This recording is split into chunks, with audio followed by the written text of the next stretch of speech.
Voilà. Alors, aujourd'hui, on va avoir notre cours, c'est le cours numéro 4. Et alors, c'est un cours, je vous demande simplement de l'écouter, de le recevoir, de vérifier dans le texte qui va vous être donné l'ensemble des versets bibliques. Pourquoi? Parce que la plupart du temps, le titre de cours est polémique. Et il y a des gens qui me disent « Oh, qu'est-ce que c'est cette histoire et tout? Non, c'est pas de Dieu. » Alors, je vais vous dire, le titre du cours, c'est « Les 4 baptêmes ». Et la plupart des gens, ils me disent « Ah non, attends, la Bible, elle dit qu'il n'y a qu'un baptême. » Alors, avant de sauter sur « La Bible dit qu'il n'y a qu'un baptême », entendez le cours, et ensuite, vous verrez qu'en effet, dans la Bible, il y a bien 4 baptêmes dont il est parlé, 3 qui sont définis véritablement avec le mot baptême, du grec baptiseo, qui veut dire immergé, et un baptême qui n'est pas défini comme un baptême, mais qui dans sa substance l'est, puisqu'on se retrouve immergé dans le corps de Christ. Donc, le cours de ce soir, c'est il y a 4 baptêmes, et on va commencer avec le verset qui nous amène dans la polémique, Éphésiens 4, versets 4 et 5. Il y a un seul corps et un seul esprit, comme aussi vous avez été appelés à une seule espérance par votre vocation. Il y a un seul Seigneur, une seule foi, un seul baptême.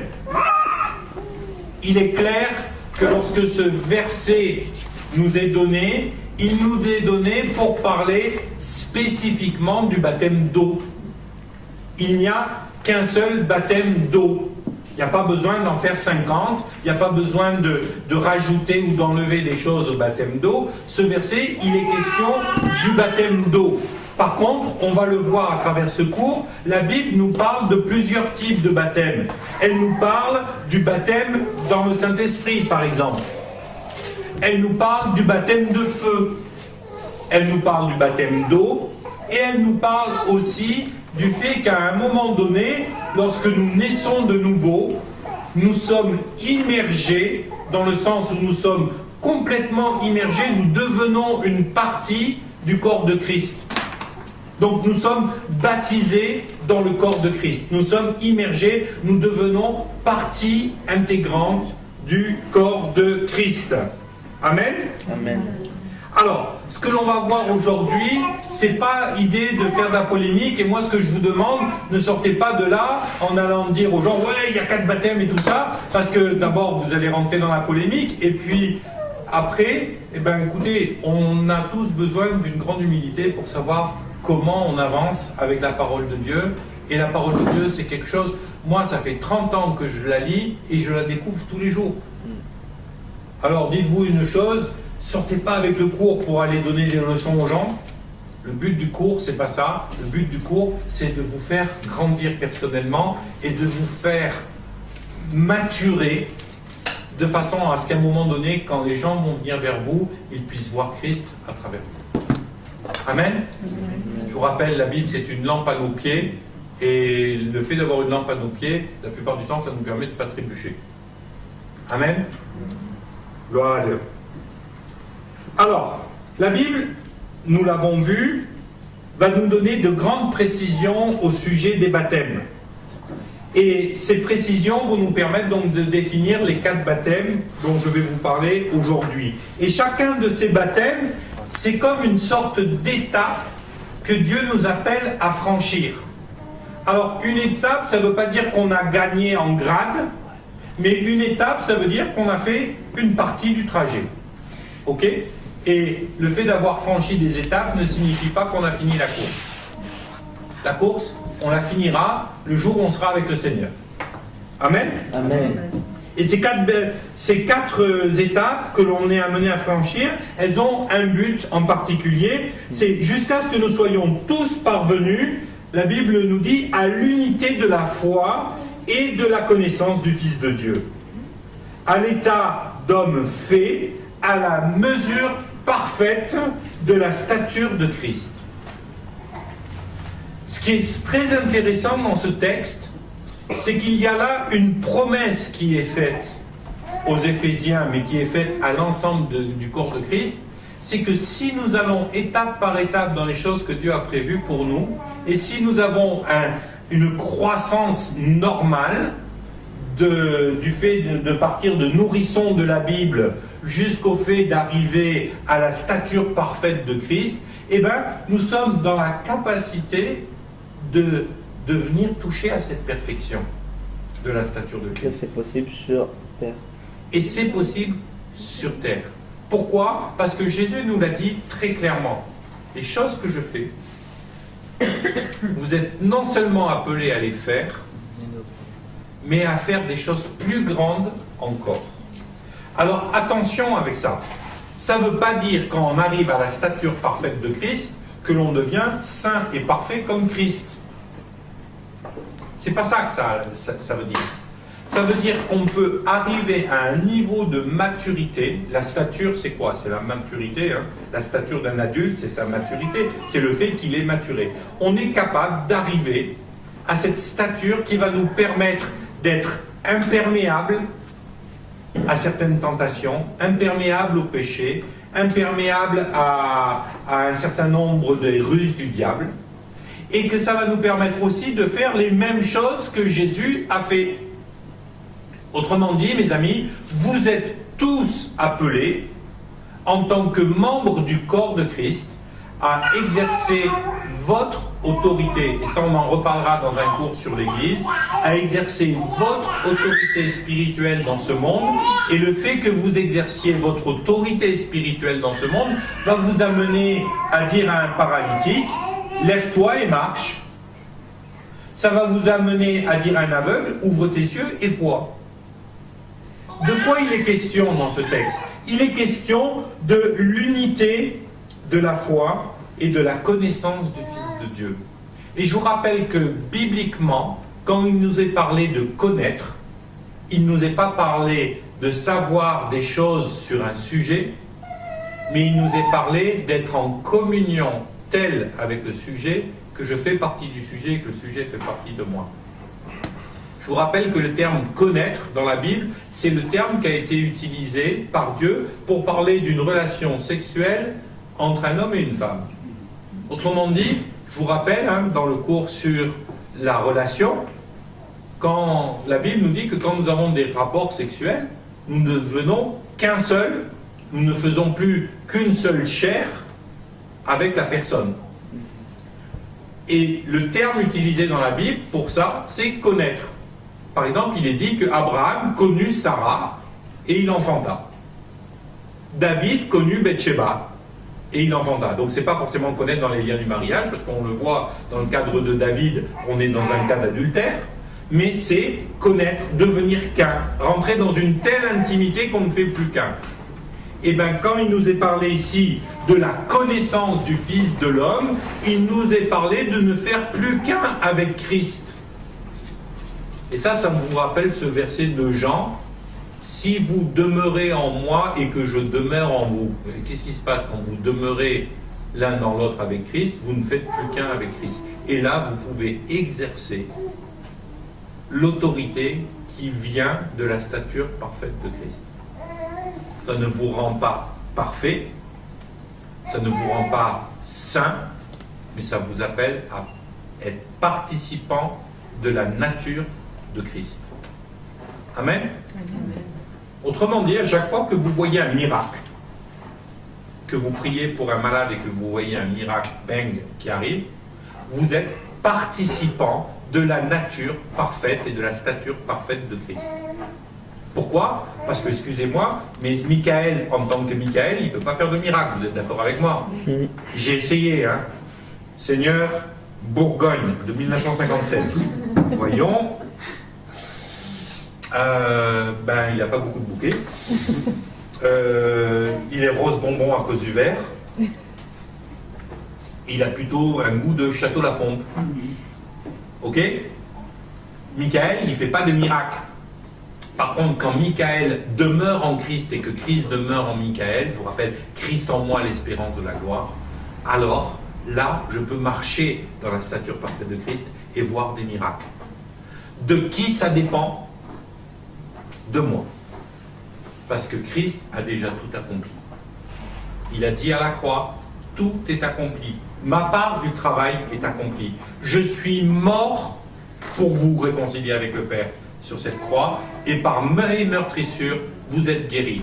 Et vous pouvez aller en mon nom, imposer les mains aux malades et les voir guéris. Donc, c'est être participant de la nature parfaite de Christ que d'exercer des miracles. Alors, il y a des fois, c'est facile. Moi, il y a des fois où je me suis retrouvé à participer, oui, tout à fait, Hervé, comme les 12 apôtres. Voilà, là, il y a un petit mot d'Hervé, comme les 12 apôtres, c'est exactement ça. Ils se sont retrouvés à participer à cette nature parfaite. Donc, nous, on est là pour participer à la nature parfaite de Christ, et pour ça, eh ben, la Bible nous explique qu'il y a un certain nombre d'étapes qui se font. Et ces étapes, eh ben, c'est les 4 baptêmes dont je vous parlais. Le premier de ces baptêmes, alors d'abord, qu'est-ce que ça veut dire baptême? Le terme baptême, au départ, n'a strictement rien à voir avec un terme spirituel ou pas. Ça vient du grec baptizo, et le terme en grec baptizo signifie immerger. Et au départ, baptizo, c'est un terme technique pour les gens qui étaient teinturiers. Donc, vous imaginez, les gens prenaient la laine des brebis, des moutons, il a filé, et il se retrouvait avec un écheveau de laine. Et cet écheveau de laine, pour lui donner de la couleur, il le teignait. Et bien sûr, il le teignait avant de le tisser, pour être sûr que ça soit teint à cœur. Et baptiser, en grec, c'était, je prends cet écheveau de laine et je l'immerge complètement, définitivement, en fond, je l'enfonce bien, pour être sûr que chaque fibre de la laine est teinte. Alors, première chose que ça nous amène à comprendre, c'est que baptiser, ça veut dire immerger, et c'est pour ça que le baptême tel qu'il a été pris dans la Bible, le baptême d'eau, on le verra plus tard, c'était l'idée d'immerger la personne. Mais on verra que ce n'est pas un point si important que ça, parce que ce n'est pas le baptême qui sauve, en aucun cas, c'est notre foi en Jésus-Christ. Amen. Donc, premier point, baptiser, ça veut dire immerger. Et c'est pour ça que le premier des baptêmes dont je veux vous parler, c'est le baptême en un seul corps. Jean, chapitre 11, versets 51 et 52. Or, il ne dit pas cela de lui-même, mais étant souverain sacrificateur cette année-là, il prophétisa que Jésus devait mourir pour la nation. Et ce n'était pas pour la nation seulement, c'était afin de réunir en un seul corps les enfants de Dieu dispersés. Quand vous devenez chrétien, c'est-à-dire que quand vous naissez de nouveau, quand vous êtes né d'eau et d'esprit, et on va faire une petite parenthèse, naître d'eau et d'esprit, ça ne signifie pas de naître parce qu'on a été baptisé d'eau, c'est différent. Quand on est né d'eau et d'esprit, alors à ce moment-là, on se retrouve baptisé, on se retrouve immergé dans le corps de Christ. Et ce corps de Christ nous accueille. À partir de ce moment-là, le corps de Christ nous accueille, mais il nous accueille, c'est quelque chose de spirituel. Ce n'est pas les gens de l'église locale qui vous accueillent ou qui ne vous accueillent pas qui vont faire la différence, c'est le fait qu'à partir de cet instant, vous devenez partie intégrante d'un seul corps, le corps de Christ. Le corps de Christ, c'est qui? Le corps de Christ, c'est toute personne qui va confesser de sa bouche que, 1. Jésus est Dieu, pleinement. Que 2. Il est venu sur terre en s'incarnant à travers Marie, une vierge, de façon divine, et qu'il a été pleinement homme, de la même façon qu'il est pleinement Dieu. Troisièmement, qu'il est mort pour nous pécher, parce que nous étions tous pécheurs, et qu'il avait besoin de mourir sur cette croix, afin que nous soyons réconciliés avec le Père. 4, qu'il est ressuscité le 3e jour, qu'il est monté auprès du Père, et qu'il nous a envoyé son Esprit Saint. Quand vous avez ces 4 points, alors vous êtes membre du corps de Christ. Amen. Vous comprenez la notion? C'est pas votre théologie qui va faire de vous des membres du corps de Christ, parce que vous verrez que ces 4 points, il y a des gens qui sont d'accord avec ces 4 points, et ces gens-là n'ont pas forcément la même théologie que vous, sur d'autres points. Il y a des gens qui vont dire que le parler en langue c'est de Dieu, il y a des gens qui vont dire c'est pas de Dieu. Il y a des gens qui vont dire les signes, les prodiges, les miracles c'était pour le temps des apôtres, et puis il y a des gens qui vont vous dire non, c'est pour aujourd'hui. Donc il y a des différences de théologie, mais si une personne reconnaît que Jésus est Dieu, qu'il s'est fait homme, qu'il est mort pour ses péchés et qu'il a réconcilié avec le Père, qu'il est ressuscité le 3e jour et qu'il nous a envoyé son Esprit Saint, eh bien cette personne, c'est votre frère ou votre sœur en Christ. Qu'elle soit dans l'église catholique, orthodoxe, évangélique, baptiste, pentecôtiste, luthérienne, quelle que soit l'église, ou même à la limite qu'elle soit dans aucune église du tout, ça reste votre frère et votre sœur en Christ. Et vous faites partie d'un même corps. Vous n'êtes peut-être pas, vous faites peut-être pas partie du même doigt, ou de la même main, ou du même genou, mais ça ne fait pas de vous des gens qui font partie de 2 corps différents. Vous êtes un seul corps en Christ. Et c'est pourquoi, mes amis, l'unité du corps de Christ est quelque chose de primordial. Pas l'unité théologique, mais comme nous l'avons lu tout à l'heure, l'unité de la foi. La foi en qui? En Jésus-Christ, le Fils de Dieu. Amen. Donc cette unité-là va nous permettre de marcher dans l'unité. Est-ce qu'on va être d'accord sur tout? Non. Mais si je suis capable de considérer que un tel ou un tel fait partie du corps, même si je ne suis pas d'accord avec lui, alors je vais marcher dans l'unité. Et là, on va faire une petite parenthèse par rapport à la Sainte Seine. Parce que ça, c'est toujours une question que les gens se posent. Vous savez, dans la Sainte Seine, de quoi il est question? À un moment donné, Paul, il dit, voilà, il y a des malades parmi vous et même des morts, parce qu'ils n'ont pas su discerner le corps. Et à partir de là, certaines personnes ont commencé à croire que par une action plus ou moins surnaturelle, le pain de la Sainte Seine, l'Eucharistie, dans le contexte de l'Église catholique ou dans le contexte de l'Église, pas réformée, mais l'Église, aidez-moi. Non. L'Assemblée des Dieux. Non. Ah, je viens de le dire il y a 2 minutes. Non, c'est pas luthérienne. Les orthodoxes. Voilà. Dans ce contexte d'église, l'Eucharistie est devenue un sacrement. C'est-à-dire qu'ils pensent qu'au moment où on fait ça, il y a quelque chose de magique, entre guillemets, qui se fait par le ministère du prêtre, et que du coup, ça devient véritablement le corps. Et c'est pour ça que dans ces églises, on prend une hostie, qu'on la met dans un sorte de présentoir, je ne sais plus comment ça s'appelle, et qu'on adore le bout de pain, parce qu'on se dit, c'est vraiment Jésus. Mes amis, excusez-moi, mais c'est pas du tout de ça que Paul parlait. Lorsque Paul nous dit dans l'épître aux Corinthiens qu'il y a des malades et des morts parmi vous parce que vous n'avez pas su discerner le corps, il parle justement de l'unité de la foi et de la connaissance du Fils de Dieu.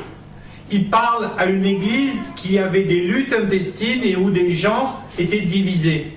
Et d'ailleurs, quand vous prenez cette épître de Corinthiens, c'est vraiment intéressant, parce qu'au début de l'épître, il commence comme ça. Je vous écris à vous, mon église locale de Corinthe, celle que j'ai fondée, mais aussi à tous les chrétiens qui se réunissent à Corinthe. Et un peu plus loin, il dit, est-ce que vous avez été baptisé au nom de Paul, ou d'Apollos, ou de Pierre? Non, vous avez été baptisé, un seul baptême, au nom de Jésus-Christ. C'est au nom de Jésus-Christ que vous êtes là. Et ensuite, dans cette explication de la Sainte Seine, il explique aux gens, si vous n'acceptez pas que l'autre fasse partie du même corps que vous, donc si vous ne discernez pas le corps chez l'autre, alors vous allez prendre un jugement contre vous-même avec cette Sainte Seine. Ok? Donc on est bien dans une vision d'unité. Et je crois que le seul danger dont et Paul nous met en garde contre ce danger de façon fervente, le seul danger qu'il y a, c'est de vouloir nous bénéficier du pain qui est le symbole de la grâce que Jésus a accomplie pour nous, en le refusant à celui qui est à côté de nous. en le refusant à celui dans l'église d'à côté. Ah oui, non, mais ça, c'est pas mes frères parce qu'ils ne se réunissent pas avec moi. Ou eux, c'est pas des vrais chrétiens parce qu'ils ne prient pas en langue. Et là, on se retrouve dans un jugement où on refuse la grâce aux autres alors que nous, on veut la prendre. Et là, il y a danger, en effet. Amen. Le danger, c'est de refuser aux autres la grâce que Dieu nous a donnée. Amen. Donc, immerger en un seul corps, c'est prendre conscience que sur la terre entière, il y a des tas de chrétiens qui ont des traditions différentes que les nôtres, qui ont des choses avec lesquelles peut-être on n'adhère pas. Moi, je vais vous dire, il y a des tas de choses avec lesquelles j'adhère pas. Avoir des statues de la Vierge dans une église, pour moi, ça me choque. Je trouve que c'est de l'idolâtrie. Je ne suis pas d'accord avec ça. Mais n'empêche que je sais que dans l'église catholique, j'ai des frères et des sœurs en Christ qui croient dans le même Jésus que moi. Dieu fait homme, mort pour mes péchés, ressuscité, assis à la droite du Père, et il m'a envoyé son Saint-Esprit. Et toute personne qui a cette confession, c'est mon frère et ma sœur en Christ. Peut-être que je ne comprends pas ce qu'eux comprennent, ou peut-être j'ai compris et eux n'ont pas compris, c'est pas grave. Mais par contre, ne rejetons pas notre frère en Christ. Amen. Amen. C'est ça, être baptisé en un seul corps. Et qu'est-ce que nous dit Romains? L'Épître aux Romains, chapitre 12, versets 4 et 5, je trouve ça extraordinaire. Car nous avons plusieurs membres en un seul corps. Et tous les membres n'ont pas la même fonction. Ainsi, nous qui sommes plusieurs, nous formons un seul corps en Christ. Et nous sommes tous membres les uns des autres. Quand vous lisez ce verset, c'est là que vous vous sentez baptisé en un seul corps. Tout d'un coup, j'appartiens à quelque chose qui me dépasse, que je ne comprends pas forcément, mais qui est merveilleux. Et ce quelque chose, c'est le corps de Christ. Amen. Oh, ça ne vous excite pas? Moi, ça m'excite, quelque chose comme ça. Savoir ça, je fais partie du corps de Christ. Mais gloire à Dieu! Faire partie du corps de Christ, c'est quelque chose de tellement extraordinaire. Est-ce que vous réalisez à quel point c'est bon de savoir que vous êtes membre à part entière du corps de Christ? Non pas parce que vous êtes meilleur que les autres, mais parce que Jésus vous a fait cette grâce de vous accueillir. Oh, moi, c'est des choses qui m'émerveillent, mais moi, l'évangile, c'est quelque chose qui m'émerveille. Je sais pas, j'arrive pas à être blasé de l'évangile. Quand je lis ça, je me dis, mais Seigneur, c'est trop bon, vous avez toujours envie de plus de la parole de Dieu. Parce que, franchement, moi, ça nourrit ma foi, des versets comme ça. Je sais pas vous, mais moi, ça me... Voilà. Moi, j'en suis à peut-être la 12e ou la 15e fois, je sais pas, que je donne ce cours. Mais à chaque fois que je le donne, je me bénis moi-même. Voilà. D'ailleurs, il faut que je prenne mon adhésion. Je vais faire une offrande, moi aussi, parce que je me bénis avec ce cours. Deuxième type de baptême, c'est le baptême d'eau. Et alors... ce baptême d'eau a fait couler beaucoup d'encre. Est-ce qu'il faut le faire avant, après, pendant, pour les enfants, pour les adultes, pour les vieillards, avec combien de litres d'eau pour que ça soit un baptême légal? Oh!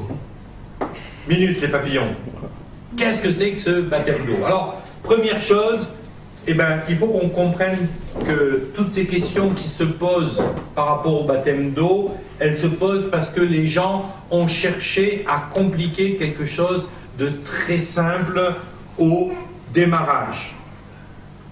Il y a beaucoup de questions au sujet de ce baptême parce que les gens ont l'impression parfois que le baptême, c'est plus ou moins une sorte d'acte magique. Combien de fois j'ai des gens qui sont venus me voir, vite, je veux vite être baptisé parce que après, une fois que je serai baptisé, je serai plus tenté. Eh ben, désolé de vous décevoir les mecs, mais ça ne marche pas. Les gens, ils avaient l'impression que le baptême, c'était tout d'un coup, tout est fini, tout est bon, tout est parfait, c'est nickel, il n'y a pas de problème. Il y a d'autres gens qui ont l'impression que si vous n'êtes pas baptisé, vous n'êtes pas sauvé. Excusez-moi, mais vous n'êtes pas sauvé par le baptême. Vous êtes sauvé, la Bible nous dit, par la foi. Ok?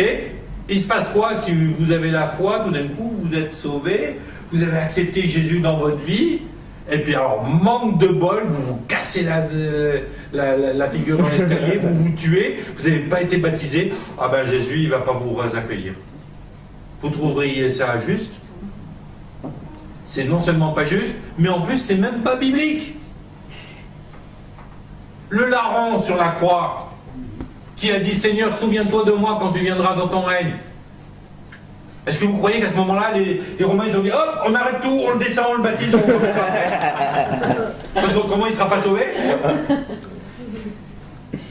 Ah non, c'est pas ça qui s'est passé. Et qu'est-ce que Jésus lui a répondu? Ah, désolé, pas de baptême, pas de salut. C'est comme dans le film L'Intouchable. Pas de bras, pas de chocolat. Non, mais vous imaginez le... Non, mais ce serait un sketch. Vous êtes d'accord avec moi, ça ne tiendrait pas la route.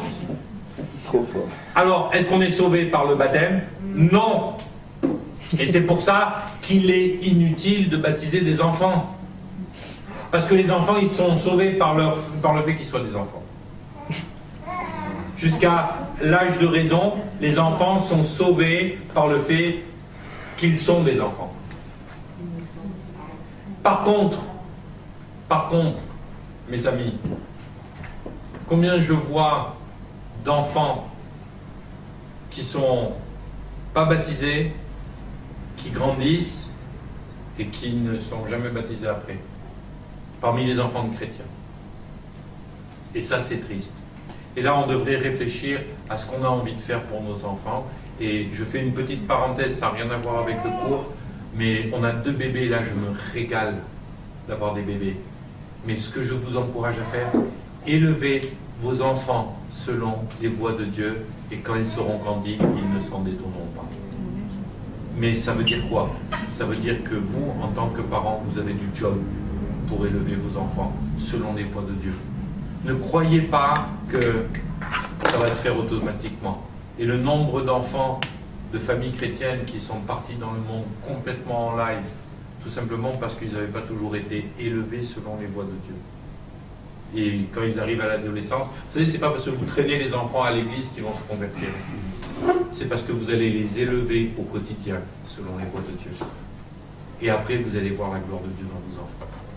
Moi, je dis ça parce qu'il n'est pas là ce soir, mais moi, je me régale de voir mon fils prêcher, de voir mon fils, même si celui-là, je ne l'ai pas élevé. Mais là, écoutez, dimanche dernier, quand je les ai vus tous les deux prêcher, mais j'en pleurais. À un moment donné, j'en pleurais tellement j'étais fier d'eux. Parce que c'est tellement beau. Alors, élevez vos enfants selon les voies de Dieu. C'est tellement précieux. Et ça, c'est pas les élever selon la religion. Hein. C'est pas les traîner de force à l'église. Non, il faut que tu te lèves, allez, viens, c'est le culte. C'est pas ça. Élevez-les selon les voies de Dieu. Transmettez-leur la vie et l'esprit qui est en vous. Et c'est comme ça que vous les élevez selon les voies de Dieu. Amen. Amen. Alors, qu'est-ce que nous dit la Bible? La Bible nous dit que ne rejetez pas la grâce de Dieu, car si la justice s'obtient par la loi, Christ est mort en vain. Autrement dit, le baptême fait comme une loi pour être sauvé ne marche pas. Et si ça devait marcher, ça voudrait dire que Christ est mort pour rien.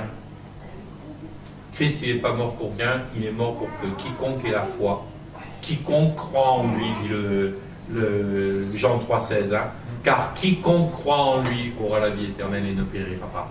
Pas quiconque se fera baptiser, quiconque croit en lui. Alors, le baptême d'eau, en fin de compte, vous allez me dire, ouais, mais si c'est pas ça, qu'est-ce que c'est? Ben, le baptême d'eau, il s'agit de ce que la Bible nous appelle comme étant la circoncision du cœur.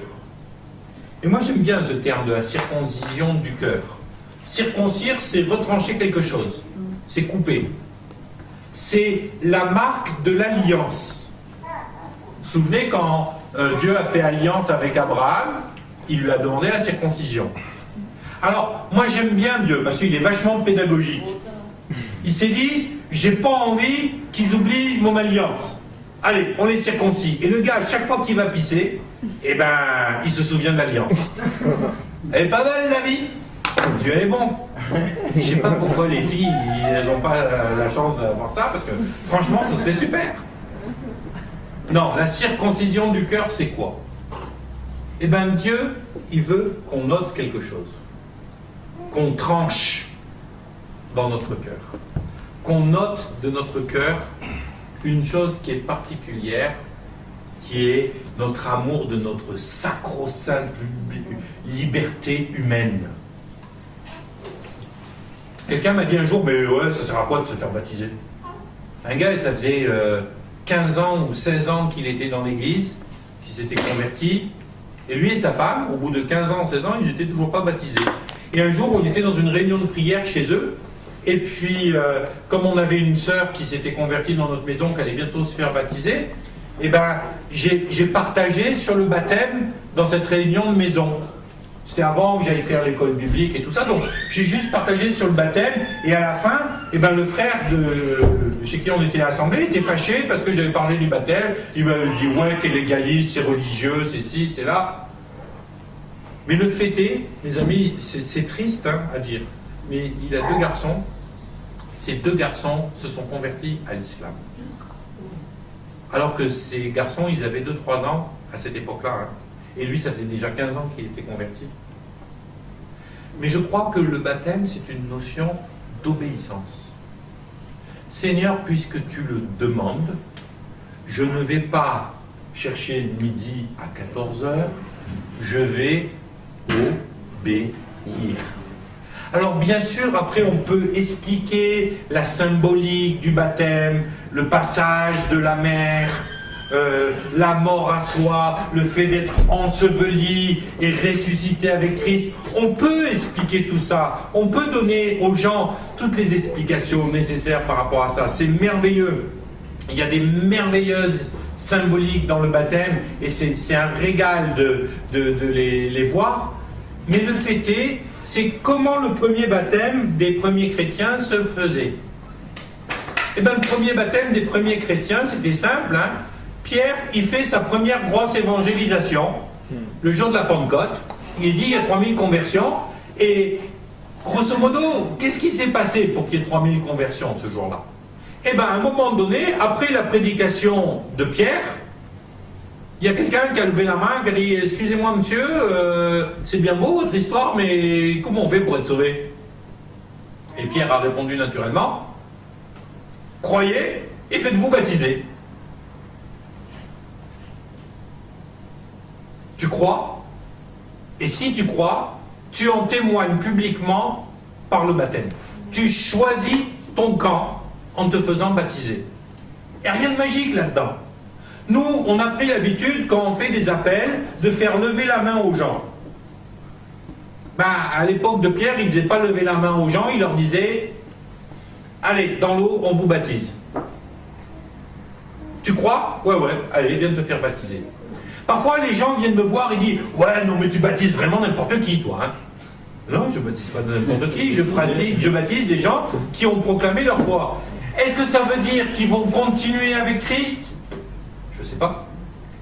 C'est pas mon problème. Est-ce que ça veut dire qu'ils ont tout compris? Certainement pas. Attends, ça fait bientôt 30 ans que je suis baptisé, j'ai pas encore tout compris. Est-ce que ça veut dire qu'ils ont acquis le SMIG, le minimum syndical pour être baptisés? Mais il n'y en avait pas de SMIG. Ils se sont convertis, ils se sont fait baptiser. Et les gens, ils me disent souvent, oh là là, mais là, Michael, tu prends des responsabilités qui sont graves. C'est pas biblique ce que tu fais, hein. Tu vois, là, tu en as baptisé 2, ils sont repartis immédiatement, tu les as plus revus à l'église. Ouais, mais c'est pas mon problème. Alors les gens vont se poser une question, parce que notre fil à plomb, vous êtes d'accord avec moi, c'est la parole de Dieu. Si on doit chercher si ça se fait ou pas, c'est bien dans la parole de Dieu qu'on va chercher, pas dans la pratique des gens. Oui. Ok? Donc qu'est-ce que nous dit la parole de Dieu? Eh bien, il y a un exemple qui est extraordinaire. C'est l'exemple de ce superbe évangéliste qui s'appelle Philippe. Philippe arrive. Salut les mecs, j'ai un message pour vous, ça s'appelle l'évangile, qui veut l'écouter? Ah, vous voulez l'écouter? Super, tac, tac, tac, tac, tac. Les gens se convertissent, il les baptise. Entre-temps, il est enlevé, il va voir un eunuque. L'eunuque est sur le chemin, c'est pas un juif. Ah, qui c'est qui frotte son micro là? Frottez pas les micros. Alors, il va baptiser l'eunuque. L'eunuque, c'était un étranger, c'était pas un juif. Hein. Il baptise l'eunuque parce que l'eunuque a choisi l'évangile et immédiatement, il a accepté Jésus dans son cœur et il pose la question, tiens, il y a de l'eau là, qu'est-ce qui empêche que je sois baptisé? Rien. Viens, je te baptise. Pouf. Et l'autre, il a continué sa route.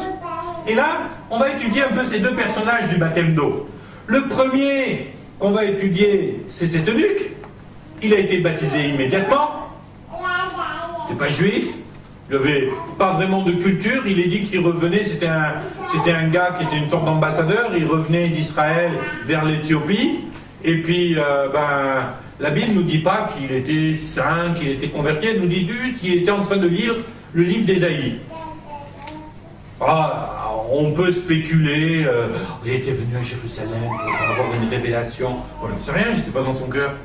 Si ça se trouve, le mec est arrivé là, et puis vous savez, comme à la gare, vous trouvez des rayonnages avec des bouquins, il a pris un bouquin, il a dit tiens, ça ce sera pas mal. Le chemin, ça dure 4 mois pour revenir chez moi en char à bœuf.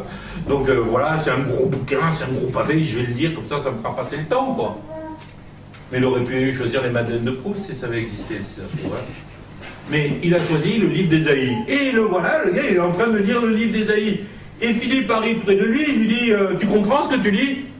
Et il le regarde, lui, les Madeleines de Proust, vous, moi j'ai essayé en traversant le Pacifique, hein, je l'ai jeté le bouquin, hein, je ne le supportais pas. Il faut être fou pour écrire des choses pareilles. Et là, il regarde Philippe, il lui dit comment tu veux que je comprenne? S'il n'y a personne qui m'explique, je ne vais pas comprendre, hein, parce que c'est ardu, Ésaïe. Hein. Il dit pas de problème, attends, je m'assois, je t'explique. Fin du truc, il se convertit.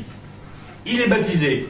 Le fruit de ça, c'est que cet eunuque est allé en Éthiopie, et vous savez que une des plus vieilles églises qui existent encore aujourd'hui dans le monde africain, et une des plus vieilles églises au monde, c'est l'église d'Éthiopie. Et l'église d'Éthiopie est une église chrétienne depuis l'eunuque éthiopien. Intéressant, non? Est-ce qu'il a bien fait de le baptiser? Ah, plutôt. Il lui a pas fait un cours sur le baptême en 15 semaines, il n'a pas vérifié s'il avait arrêté de fumer, de boire, de machin. De toute façon, de machin, il ne pouvait pas, parce que c'était un eunuque. Hein? Et il a baptisé, il a envoyé. Autre personne que Philippe a baptisé, Simon le magicien. Alors Simon le magicien, il est baptisé, il s'est converti, tout va bien. Mais à un moment donné, il voit le baptême du Saint-Esprit délivré par l'imposition des mains de Pierre. Il dit, oh ouais, attends, je te file du fric, mais moi je veux ça. Et Pierre, il lui dit, oulala. Toi, franchement, tu files direct en enfer si tu continues comme ça. Hein. Alors la Bible ne nous a pas dit qu'il ne s'est pas repenti, parce qu'il semble même qu'il se soit repenti. Il a crié à Pierre, prie pour moi pour ce que tu as dit ne m'arrive pas. Mais les gens, ils vont vous dire, oh, est-ce qu'il a bien fait, Philippe, de le baptiser? Parce que franchement, le mec, il n'a pas assuré, quoi. Hein. Ben moi, ça me décomplexe pour baptiser des gens qui s'en vont. Hein. Parce que si Philippe, qui avait quand même une onction assez phénoménale, le mec, il est transporté d'un endroit à l'autre par le Saint-Esprit pour prêcher à un Éthiopien, si Philippe, il a accepté de baptiser ce Gugus, je pense pas qu'il a fait une boulette. Je pense pas que Dieu nous a mis cette histoire pour nous montrer que c'était pas bien de baptiser trop tôt. Non. Dieu a mis ces deux histoires dans le livre des Actes pour nous montrer une chose. Le baptême d'eau, c'est quelque chose que l'on donne à quelqu'un qui a confessé Jésus-Christ de sa bouche. Pas quelqu'un qui a fait des études de théologie, pas quelqu'un dont la vie est parfaite, mais quelqu'un qui a confessé Jésus de la bouche. Et si quelqu'un confesse Jésus de sa propre bouche, qui je suis, moi, pour lui refuser le baptême? Alors, comme on disait tout à l'heure, qui je suis pour refuser à quelqu'un de prendre la Sainte Seine? Qui je suis pour m'arroger des droits qui n'ont jamais été bibliquement établis pour être donnés au pasteur? Amen. Donc mes amis, je continuerai à baptiser des gens qui confessent Jésus-Christ comme leur sauveur. Même si je ne vois plus ces gens.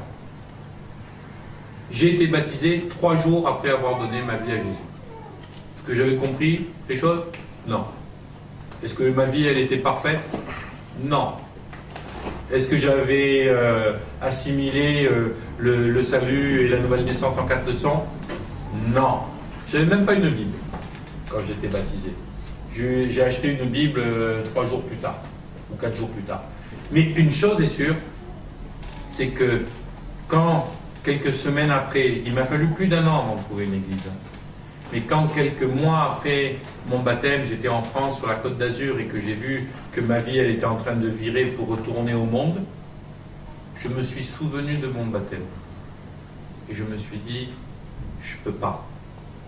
Jésus, il a signé l'acte comme quoi j'étais gracié avec son propre sang, et moi je l'ai signé dans l'eau de mon baptême. Je me suis engagé dans les eaux du baptême. J'ai signé mon engagement. J'ai confessé publiquement que j'avais choisi le camp de Jésus-Christ. Je n'ai pas envie d'abandonner. Et là, j'ai quitté la Côte d'Azur, je suis allé me cacher dans la montagne parce que je ne savais pas quoi faire d'autre, et j'ai commencé à ouvrir ma Bible, à prendre ma guitare, à louer Dieu tout seul avec mes chèvres et mon chien dans ma colline, mais au moins, j'étais sorti du piège de la Côte d'Azur en été, et je m'étais mis au vert. Et Dieu a commencé à me parler. Moi, je dirai toujours merci Seigneur d'avoir pourvu pour des gens qui m'ont dit oui, fais-toi baptiser du moment que tu crois. Amen. Mais en aucun cas, vous ne pouvez vous abroger le droit de choisir si les gens sont prêts ou pas pour le baptême. Ce n'est pas biblique. Quand tu veux, tu reviens, tu es toujours la bienvenue. Amen. Alors, lisez bien les cours, hein, parce qu'il y a des tas de choses que je vous dis pendant le cours qui ne sont pas dans le cours, mais il y a des choses qui sont dans les cours, et les références des versets que je cite, tout ça, qui sont là-dedans, et lisez-les bien, c'est important. Maintenant, une des questions qu'on se pose souvent, c'est quel baptême d'eau est valable? Et là, on revient à cette notion, vous savez, le baptême par immersion ou le baptême par aspersion. Le baptême par aspersion, c'est quelque chose qui a été mis en marche aux alentours du Xe ou du XIIe siècle dans les églises, mais même l'Église catholique a baptisé par immersion dans les premiers siècles de son existence. Le baptême par aspersion, ça a été quelque chose qui a été fait de façon pratique, au départ. C'était tout bête, c'était un truc pratique. Mais baptiser, ça veut bien dire immerger. Alors, ce que j'en retiens à moi, c'est que la façon dont les premiers disciples ont pratiqué le baptême, et ça pendant près de 10 siècles, c'était par immersion.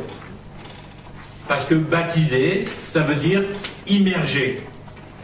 Mais maintenant que l'on sait que le baptême n'est pas source du salut, mais acte d'obéissance, la question se pose comme ça.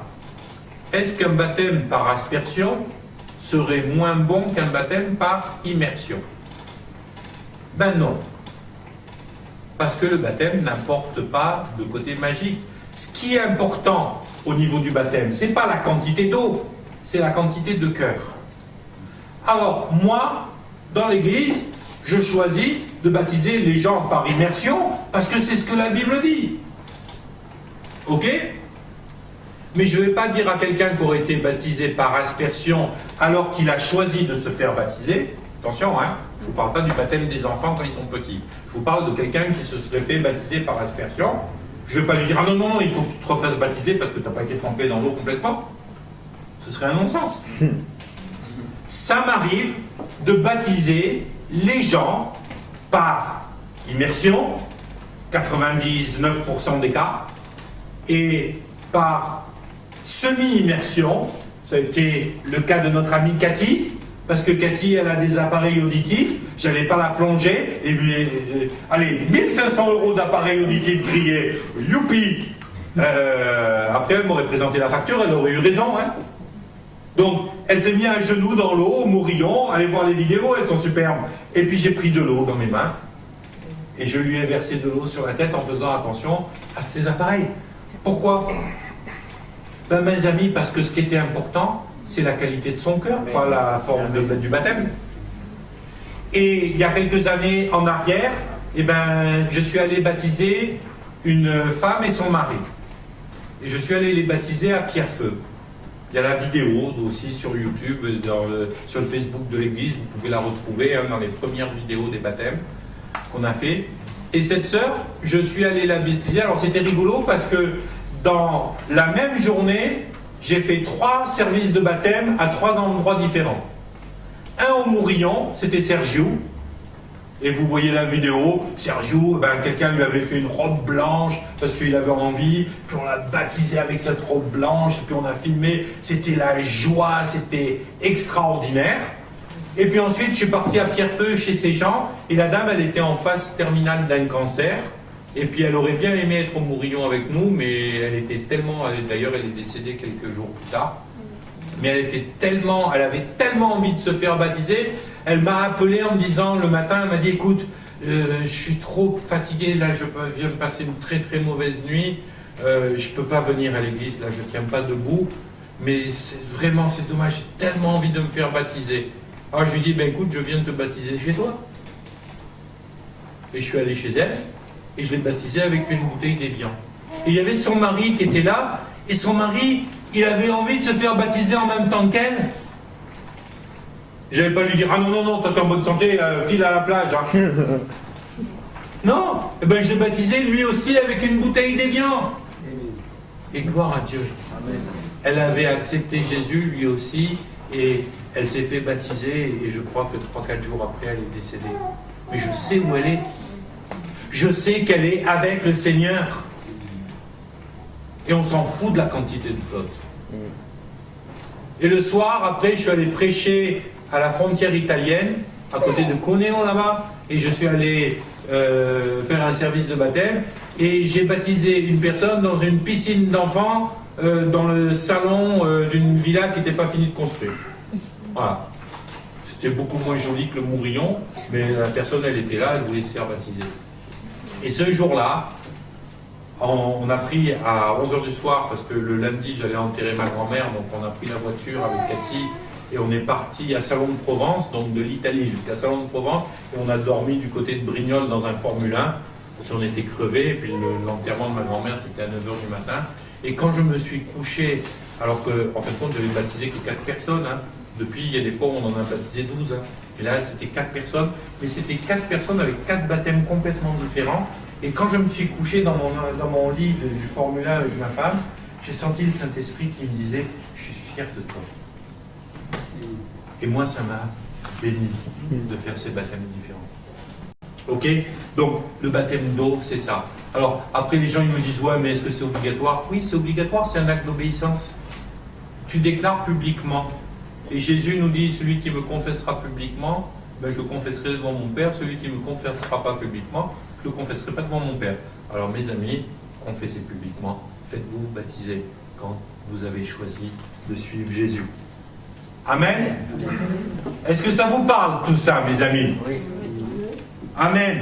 Les amis sur Internet, est-ce que tout ça vous parle? Ils ont coupé leur micro, ils sont là? Yes. Alors Jean-Pierre il dit yes, Isabelle elle dit oui. Emmanuel Gangloff, ça te parle? Emmanuel? Attends, je ouvre ce micro, ce sera plus facile. Emmanuel, ça te parle? Oui. Ça va. Oui, ça va, ça va. Toi, à la Réunion, tu as été baptisé dans le Rhum, c'est ça?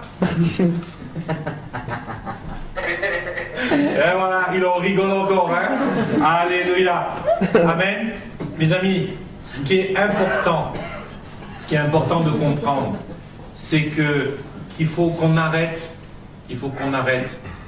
d'être des religieux et de croire plus dans le côté magique de Dieu que dans le côté miracle de Dieu. Dieu, il n'est pas là pour faire de la magie, il n'est pas là pour faire de la poudre aux yeux, il est là pour faire des miracles. Quand vous vous faites baptiser d'eau, il se passe un miracle. Il se passe un miracle, pas parce que le baptême d'eau vous a sauvé ou parce que il se passe un miracle quand vous êtes baptisé d'eau, parce que vous vous êtes engagé vous avez pris une position et vous êtes dans l'obéissance. Amen. Et quand vous êtes dans l'obéissance, il se passe un deuxième miracle. Et ce miracle, c'est ce que nous dit Jacques. C'est excellent. Résistez au diable. Autrement dit, prenez position. Vous ne pouvez pas résister si vous ne prenez pas une position. Résistez au diable et il fuira loin de vous. Amen. Ça commence par quoi, ça? Ça commence par se soumettre à Dieu. Il y a trop de gens qui essayent de résister au diable alors qu'ils ne se soumettent pas à Dieu. Et quand vous essayez de résister au diable et que vous ne vous soumettez pas à Dieu, le diable il se bidonne parce qu'il arrive, il vous met une grande claque dans la tête, il te dit pardon, j'ai pas compris. Et là après on est là, ah, Seigneur ça n'a pas marché, pourtant j'ai résisté, mais ça n'a pas marché. Eh bien bien sûr, est-ce que tu t'es soumis à Dieu? Si vous n'êtes pas capable de vous soumettre à Dieu dans des petites choses toutes simples comme oui Seigneur je vais me faire baptiser, puisque ta parole le dit, comment vous voulez résister au diable après? Quand vous vous faites baptiser, vous êtes dans l'obéissance. Vous vous positionnez et c'est le premier acte de votre résistance. Satan, tu ne vas pas me faire fermer ma bouche. Dès aujourd'hui, je commence à être un témoin de l'évangile en me faisant baptiser. Amen. Et là, le diable, il commence à avoir des migraines. Moi, franchement... Non, se soumettre à Dieu, ça veut dire obéir à ses préceptes. Et quand, dans ce cas bien précis, ça commence par « je me soumets à Dieu », puisqu'il a dit « croyez et faites-vous baptiser », et bien puisque j'ai cru, je vais témoigner en me faisant baptiser. Et donc là, je suis dans une démarche d'obéissance à l'égard de Dieu. Se soumettre à Dieu, c'est accepter qu'il sait mieux que nous ce qui est bon pour nous et de décider de lui obéir. Amen. Amen. Très bien. Jean-Pierre, c'est connaître ses paroles et les respecter. Amen. On ne peut pas se soumettre à Dieu si on ne connaît pas sa parole. Et mes amis, si vous faites ce cours de disciples en ce moment, c'est justement pour apprendre à connaître la parole de Dieu. Parce que autrement, à quoi vous allez vous soumettre? Si vous vous soumettez, je ne sais pas moi, à Pif Gadget, c'est super, vous allez avoir des gadgets. Mais à part ça, dans votre vie de tous les jours, je ne sais pas si les gadgets ils vont vraiment vous servir. Si, sûr. Ok. Par contre, si vous vous soumettez à la parole de Dieu, la parole de Dieu est là pour vous donner des clés extraordinaires pour avoir une vie de vainqueur. Amen. Donc, nous avons vu l'introduction de ce cours et nous avons vu le baptême d'eau. Donc, baptême en un seul corps, baptême d'eau. Jeudi prochain, nous verrons le baptême dans le Saint-Esprit et le baptême de feu. Donc, je ne vous donne pas le cours, ils sont imprimés, mais je ne vous les donne pas parce que j'aime pas qu'on lise les cours avant que je les ai donnés. Donc, vous ne recevrez pas non plus les cours par email parce que, voilà, blablabla. Mais je vous envoie, promis, le cours numéro 2 et le cours numéro 3. Et la vidéo du cours numéro 3 sera d'ici ce week-end sur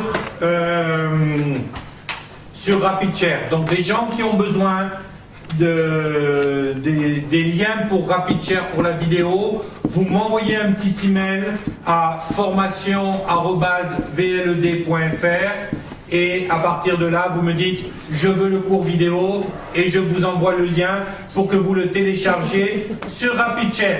Yes. Voilà. Amen. Que le Seigneur vous bénisse. Monsieur Gaël, vous pouvez stopper la vidéo.